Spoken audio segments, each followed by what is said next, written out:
Thank you so much for your time.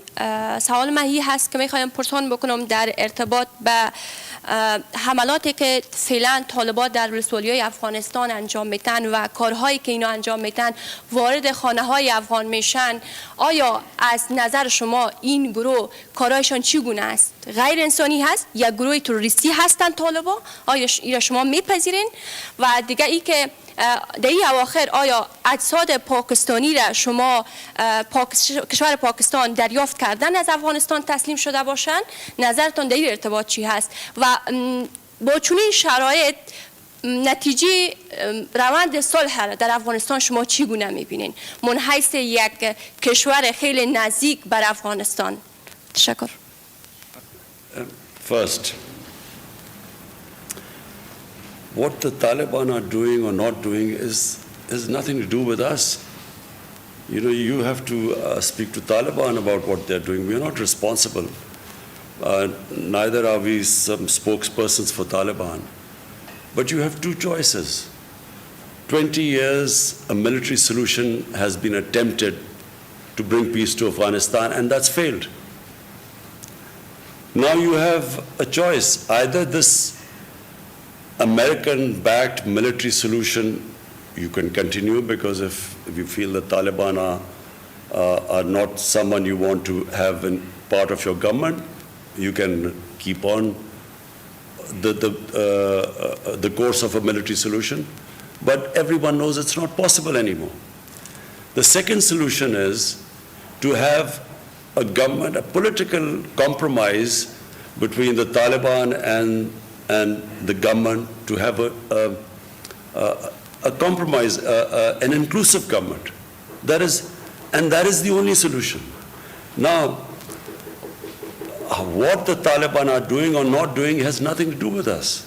All we want is that there should be peace in Afghanistan. Pakistan's interest is peace there.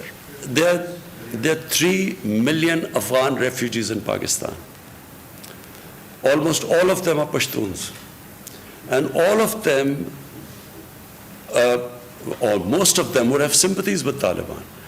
How is Pakistan supposed to check who is going over there to fight or not when there are about 25, 30,000 people who cross every year, every day? They go into Afghanistan and come back. How is Pakistan going to check that? So Pakistan has consistently said that if the Afghan refugees go back to Afghanistan, then hold us responsible.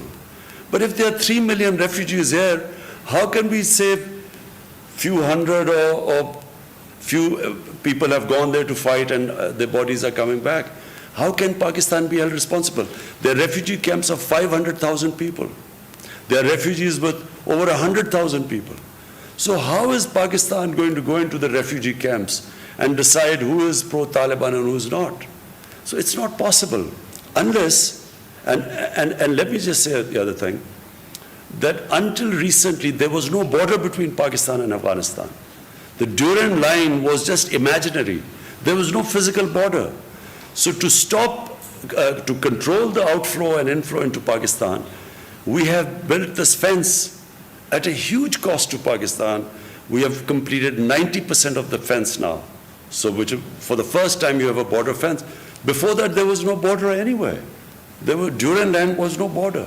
So we are trying our best, but it is not possible to hold Pakistan responsible when you have over 3 million refugees here. What interest could possibly Pakistan have in a civil war in Afghanistan? What interest would Pakistan have in backing someone to take over Afghanistan? What is clear is that no one party will be able to take over Afghanistan. So if Taliban try to take over Afghanistan, it will just be an ongoing civil war. In the past, Pakistan did have an interest. In the 90s, Pakistan had an interest. And why did Pakistan have interest? Because Pakistan had this policy of strategic depth. What was strategic depth? Pakistan was always wary of Indian influence in Afghanistan, and Pakistan did not want to have a situation where it was fighting on two fronts. So Eastern Front, India, and then Afghanistan also became pro-India. So in those days, Pakistan did try to have favorites. They backed favorites. Now, and especially my government, We believe that Afghanistan can never be controlled from outside. Afghanistan has a history. Throughout history, Afghans are the most independent people. So you can't control Afghanistan from outside. So our government's policy is, whoever the people of Afghanistan choose, Pakistan will have best relationship with them. So we have no favorites now. We do not have that old policy of the 90s of strategic depth anymore.